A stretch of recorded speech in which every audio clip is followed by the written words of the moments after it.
Tahapan pemilu serentak tahun 2024 kini telah memasuki masa kampanye yang dimulai sejak tanggal 28 November 2023. Masa kampanye berlangsung selama 75 hari hingga tanggal 10 Februari 2024 mendatang. Kampanye dilaksanakan serentak untuk seluruh peserta pemilu tahun 2024, baik itu kampanye calon presiden dan wakil presiden, calon anggota DPR RI, DPD, hingga DPRD provinsi dan kabupaten atau kota. Ketua KPU Kota Waringin Timur Muhammad Rifki mengatakan, masa kampanye mencakup pertemuan terbatas, pertemuan tatap muka, penyebaran bahan kampanye, dan pemasangan alat peraga kampanye. Selain itu, debat pasangan calon presiden dan wakil presiden serta kampanye melalui media sosial.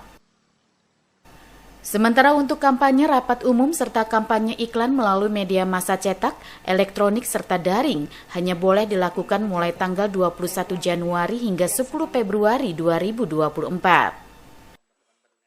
Rifki berharap peserta pemilu dapat melaksanakan kampanye sesuai dengan aturan yang berlaku, terutama dalam pemasangan alat peraga kampanye, agar tidak dilakukan di sekolah, rumah ibadah, kantor pemerintahan, serta tempat yang dilarang lainnya. Tahapan kampanye dimulai pada tanggal 28 November kemarin sampai dengan 10 Februari atau selama 75 hari. Jadi yang khusus hanya diatur selama 21 hari aja. Selama 21 hari itu adalah rapat umum. Rapat umum itu hanya 21 hari. Kemudian juga iklan di media cetak termasuk itu yang diatur selama 21 hari. Kalau pertemuan terbatas, tatap muka, penyebaran bahan kampanye termasuk pemasangan alat peraga kampanye itu diperbolehkan selama masa kampanye. Terkait larangan kampanye itu misalkan